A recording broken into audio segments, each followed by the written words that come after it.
Assalamualaikum warahmatullahi wabarakatuh. Salam sejahtera, salam perpaduan, salam perjuangan, salam Melaka berbau pintar hijau bersih. Saudari-saudari gelap, waalaikum. Camini hormani haumah. Kaifa alaikum ana bilhar. Syukran. Mararan, waran, inturan, wamandai caran tacihau. Tuan-tuan dan puan, saya Muhammad Anwar Fahmi Haridas bin Abdullah selaku Presiden Pertubuhan Masyarakat Sivil Melaka tampil lestari untuk berkongsi pandangan berkaitan dengan formula Mafayat 2 tangani isu PPN fasa 1 hingga 3 di Malaysia. Baik, kita negara yang mengamalkan demokrasi berparlimen. Kita bukan negara totalitarian, authoritarian, military, komunis. Sebaliknya kita menjunjung tinggi pelbagai persatuan, menghormati Undang-Undang Malaysia Akta Polis 1967, menghormati Raja-Raja Melayu dan kerajaan yang sedia ada. Namun di bawah kepimpinan kerajaan dan juga amalan demokrasi berparlimen, maka rakyat diberi hak merujuk kepada Perlembagaan Persekutuan artikel 5 to 19, freedom of speech, attending rally, choose your own school of thought, wise out.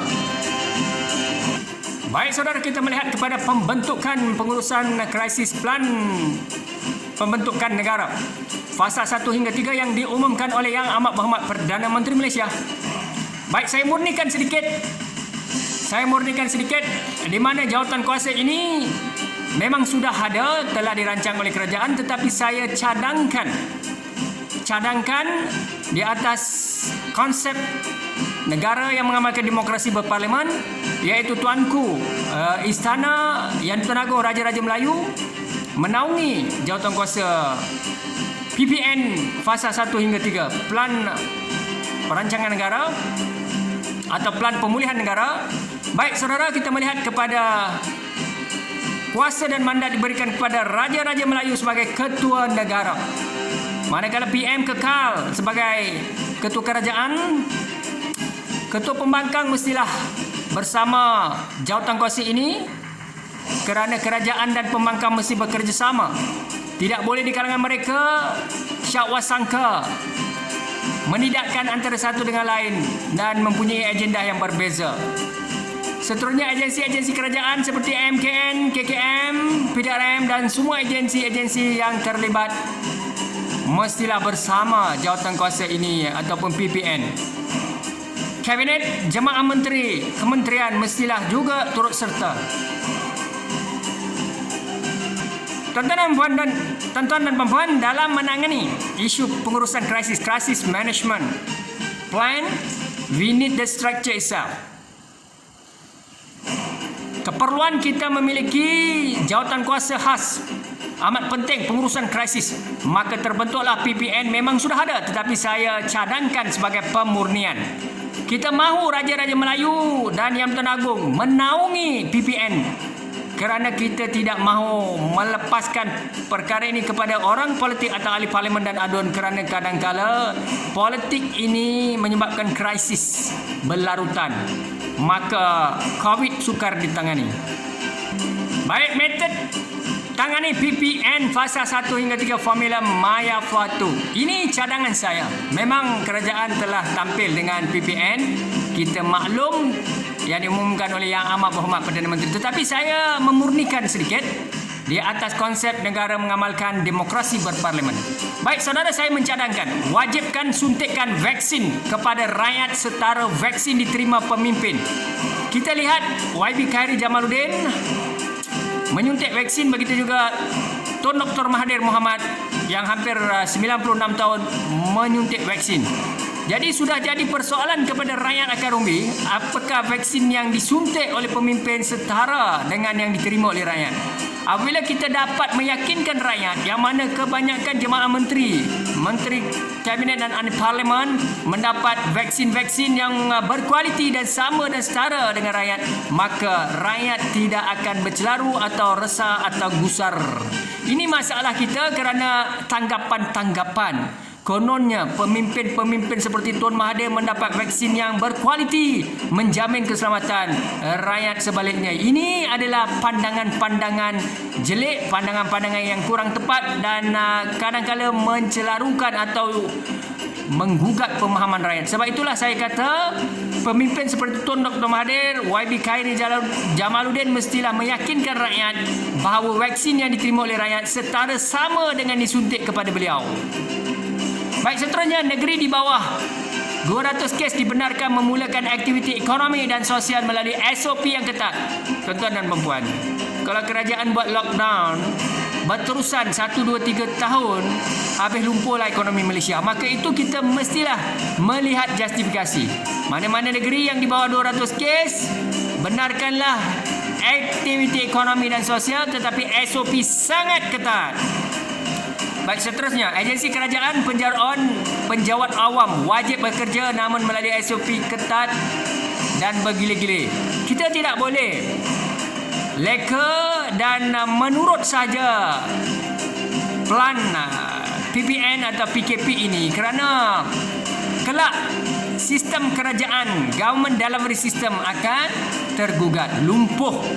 Saudara, kita mesti ikut Singapura, Amerika, China. Bagaimana mereka kembali segera fikir di luar kotak pemikiran biasa. Think outside the box. This is all about crisis. How do you handle a crisis?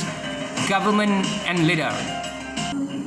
Baik, seterusnya metod tangani PPN fasa 1 hingga 3 formula Maya Mafahiyatu.